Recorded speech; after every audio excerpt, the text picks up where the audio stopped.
बिस्मिल्लाहिर्रहमानिर्रहीम। अस्सलाम वालेकुम। शायद दुनिया को पता ही नहीं था अगर आज ईरान ना बताता कि कल रात को होने क्या जा रहा था। ये आप समझ लें। आज ये ट्रम्प ये दुनिया को कह रहा है जी मैंने ये कर लिया वो कर लिया। ईरान ने कहा है कि आप ये जो इंटरनेशनल मीडिया आपको कह रहा है ना ये डील के हवाले से, उन्होंने कहा ना तो हमने ऐसी कोई डील की है अमेरिका के साथ ना कुछ। हुआ ये था कि कल रात 8 बजे उन्होंने कहा कि इजराइल को अमेरिका को पैगाम दे दिया कि हम अटैक करने के लिए जा रहे हैं इजराइल पर। और सूरत हाल ये पैदा हुई कि ईरान ने कहा कि अगर सीज फायर ना हुई तो सिर्फ 30 मिनट के अंदर अंदर पूरे इजराइल को हम उड़ाने के लिए जा रहे हैं और लिबनान की सीज फायर का बदला। और जैसे ये होता उसके बाद अमेरिका के फौजी अड्डे भी उड़ाने वाले थे और उसके बाद ये जंग छिड़ने वाली थी। ईरान ने कहा कि 8 बजे का टाइम है, हम उड़ाने के लिए जा रहे हैं। सारी तैयारियां होगी, मिसाइल डिप्लॉय हो गए मिसाइल लॉन्चर्स में और उसको ऑपरेशनल मोड में लेकर आ गए और टारगेट्स उन्होंने सिलेक्ट कर लिए ईरान ने उड़ाने के लिए। मजे की बात यह है कि इजराइल के बाद उन्होंने अमेरिका को भी टारगेट करने का फैसला कर लिया था। अब सिनेरियो ये हुआ, ये सब कुछ ईरान के स्टेट मीडिया ने बताया है कि आगे क्या हुआ। उन्होंने कहा कि हमने पैगाम ये दिया कि ईरान के सब्र का पैमाना अब हो गया लबरेज और सारी निचली क़यादत को कह दिया गया कि आप अटैक कर दें इजराइल पर। जैसे ये पैगाम गया उसी वक्त वॉशिंगटन से सीधा डायरेक्ट कॉल गई ट्रम्प की नेतन्याहू को और इमीडिएटली कहा कि अगले 30 मिनट में इजराइल के परखच्चे उड़ाए जाने वाले हैं ईरान की जानिब से। इमीडिएटली इस जंग को इसी वक्त रोको, लिबनान में सीज फायर का ऐलान करो। 30 मिनट के अंदर अंदर कॉल जाती है। कॉल जाने के बाद फौरी तौर पर अनाउंस होता है कि इजराइल ने लिबनान के साथ 10 दिन की सीज फायर का ऐलान कर दिया।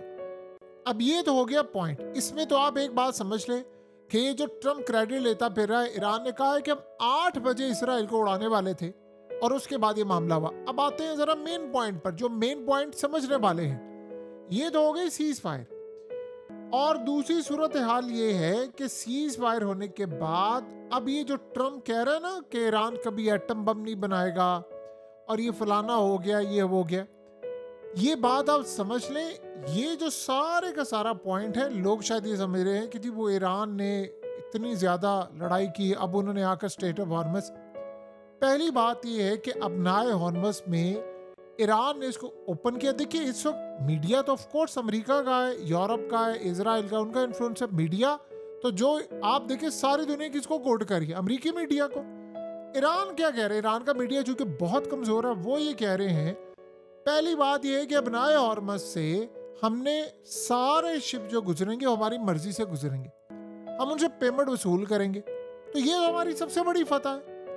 अब ये सूरत हाल हुई कि उन्होंने कहा कि ऐलान करेगा। ऐलान ईरान ने किया और उसके बाद मार्केट स्टेबल हो गई क्योंकि अमेरिका ने ये बात कही थी अब ट्रम्प जो भी बात करता है उसकी कोई वैल्यू नहीं रहेगी। साथ उन्होंने कहा अगर खिलाफ वर्जी होगी तो उड़ा देंगे, तब तक पेमेंट वसूल करेंगे। एक चीज और उन्होंने क्या कहा कि ये जो शराइत है ना, ये शराइत अपनाए हॉर्मस की और ये जंगबंदी की शर्त नहीं है, ये है कि मुज़ाकरात और मामलात। और जंगबंदी के लिए जो हमारे पॉइंट्स हैं वो अलग होंगे। उसमें अब फैसला ये होगा, ये तो वो पॉइंट्स है कि सीज फायर कंटिन्यू रहेगा क्योंकि लेबनान में हुई खिलाफ वर्जी। अब पॉइंट समझे, सीज फायर हुआ, सीज फायर मुकम्मल हो नहीं पा रहा था लेबनान के बगैर। अब ये कह रहे थे हम अटैक करने वाले थे, उधर अमेरिका ने इजराइल को कहा, उधर ये अटैक रुका और ये मामला हुआ सारा क्लियर। उसके बाद उसमें ये चीज शामिल थी कि अब स्टेट ऑफ हॉर्मस ओपन होगा, लेकिन ओपन हुआ पेमेंट के साथ। तो ईरान ने तो जो कहा उसने वो किया, लेकिन अब ईरान टेबल पर रखने जा रहा है फाइनल एग्रीमेंट से पहले अपनी शराइत। इंटरनेशनल मीडिया पर ये जो आपको खबरें नजर आ रही है ना, फलाना ईरान ने ये वो, इसमें से कह रहे हैं हम कोई शर्त नहीं मानने के लिए जा रहे, हमने रखी अपनी शराइत। और हमारी शराइत क्या है, स्टेट ऑफ हॉर्मस हमारा है, एक चीज। नंबर 2, हमारा जो एसेट्स हैं जो फ्रीज किए हुए उनको आप रिलीज करेंगे।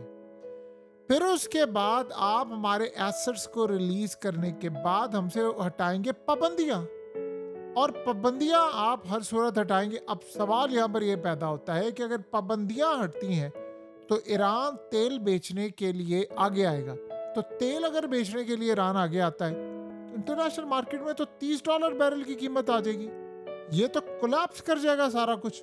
यानी ईरान के लिए नहीं, वर्ल्ड के लिए तो बड़ी आसानी हो जाएगी। लेकिन वो जो ताकतें बैठी हुई हैं, जो तेल को हथियार के तौर पर चलाती हैं, जो पूरी दुनिया में जंगें करवाना, जैसे अमेरिका में आप देखें तेल गिराना, बाय करना, उसमें पैसा ये बनाते, उनका क्या होगा? खैर, ये तो सारे पॉइंट्स बात के हैं, लेकिन असल सूरत हाल ये है कि ईरान अब इनके बाद रखने जा रहा है शराइत, क्योंकि उन्होंने लेबनान वाली बात कर दी तो सीज फायर का मामला। ये बेसिकली वो पॉइंट है तो शायद लोगों को समझ ही नहीं आ पा रहा कि ये पॉइंट है क्या और ईरान क्या करने के लिए जा रहा है। यहाँ अब आप ज़हन में रखिएगा कि ईरान ने अगले लेवल पर जाकर जो इक़दामात करने हैं वो बड़े भयानक होने जा रहे हैं। अब ईरान ने एक चीज़ देख ली कि हम अटैक करने वाले थे, इन्होंने हमारी बात मान ली। इसका मतलब अमेरिका भी डरता है अटैक से, इसका मतलब इजराइल भी डरता है।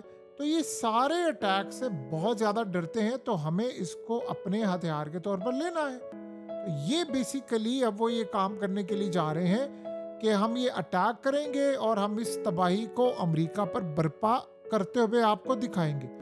असल पॉइंट ये है जो आपको समझना है कि अब ईरान जो शराइत है वो अपनी मर्जी की रखेगा। उनको ये अंदाजा हो गया है कि अमेरिका ये काम, अभी ये जो आप ज़हन में रखिएगा, ईरान ने अभी 4-5 शराइतें देखिए, उनका $250 अरब का लॉस, वो लॉस में उन्होंने लेनी है पेमेंट, अमेरिका से लेनी है। वो कहते हैं उन ममालिक से लेंगे जिन्होंने अमेरिका को अड्डे दिए, 1 पॉइंट।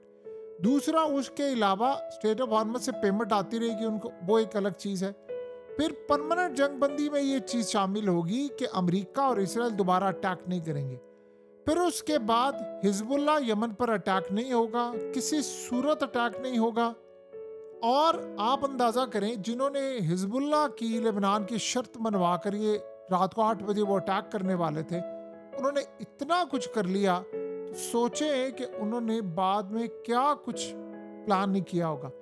तो आप यहाँ से अंदाज़ा कर लें कि वो इन शराइत को मनवा कर अगले लेवल पर जाना चाहते। ये असल पॉइंट है जो समझ नहीं आ पा रहा बहुत सारे लोगों को कि यहाँ सूरत हाल बदल रही है, चीज़ें कैसी हो रही। ये मेन पॉइंट। अब अगला मरहला ये है कि ईरान डैमेजेस वसूल करेगा।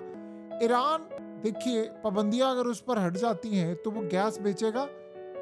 सवाल यहाँ पर ये पैदा होता है कि ये कैसे चलेगा। देखिए, यहाँ तक तो चले समझ आती है ना कि इजराइल ने मान लिया, हिजबुल्लाह ने ये बात कह ली, फलाना कर दिया, चलो जी सीज फायर कर लेंगे। लेकिन परमानेंटली आप ईरान से सारी पाबंदियां हटा देंगे, ईरान अगले लेवल पर जाएगा, इजराइल कैसे हजम करेगा? ये बहुत बड़ा चैलेंज है। अगर नहीं करेगा तो आपको पता है ईरान ने और क्या कहा, अमेरिका उसको ये कह रहा है कि सीज फायर का टाइम बढ़ा देना अगर एग्रीमेंट नहीं होता। अगर एग्रीमेंट नहीं होता हमारा तो सीज फायर का टाइम 1 महीना एक्सटेंड कर दे। वो कह रहे हैं हमने नहीं ये काम करना, हम मारेंगे, हम मारेंगे, हर सूरत मारेंगे। अगर आपको ये काम कर रहे हैं, हमारी शराइत पर ही जंग बंदी होगी।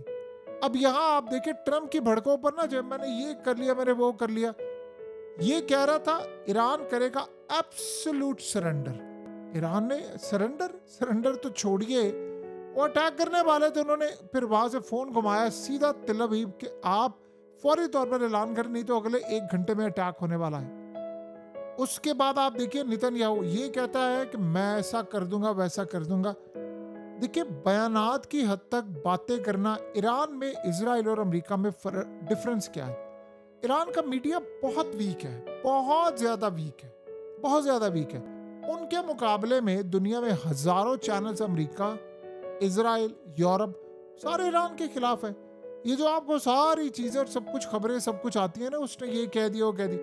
मिसाल के तौर पर बाराक रेविड इस वक्त सारा नैरेटिव सहाफियों की जानिब से देने में इस बंदे का किरदार है, इजरायली। तो आप बताएं कि वो क्या काम करता है? उसका तो डायरेक्टली लिंक है। वो जब चाहे ट्रम्प को कॉल कर लेता है, ट्रम्प वो सच बोलेगा। ट्रम्प के बारे में मशहूर है कि जब भी मुंह खोलेगा झूठ बोलेगा, यानी उसने मुंह खोला तो समझे झूठ बोला। तो ये सूरत हाल उसका आप अंदाजा कर ले। वो क्रेडिट लेना चाह रहा है, तो क्रेडिट क्या है? फुरकस निकाल दिया अगलों ने। अभी भी ईरान कह रहा है कि अब हम जो पॉइंट्स रखेंगे, इन पॉइंट्स के बाद आप देख लीजिएगा कि आपने क्या करना है। आपके पास टाइम होगा, लिमिट होगी, आप हमें बता दें कि सूरत हाल क्या होगी। बहरहाल अब अगले कुछ अरसे के अंदर हालात आपको बिल्कुल तब्दील होते हुए भी नजर आएंगे। अगर यहाँ सिनेरियो ऐसा पैदा हो गया कि ईरान इसको मजीद एक्सटेंड करने में कामयाब हो गया तो शराइत उनकी बड़ी तगड़ी होने वाली है, बड़ी तबाहकुन होने वाली है। और इन शराइत के साथ जो तबाही का लेवल या उनसर अब आपको देखने को मिलेगा वो बड़ा हैरान कर देने वाला होगा, वो हमने आज से पहले कभी भी नहीं देखा। बहरहाल अब देखते हैं कि ईरान क्या करता है और ईरान की जो अगली मूव होगी वो कितनी ज़्यादा ख़तरनाक है कि वो इस सारे सिनेरियो में पूरी तरह रगड़ा लगाने के लिए जा रहा है।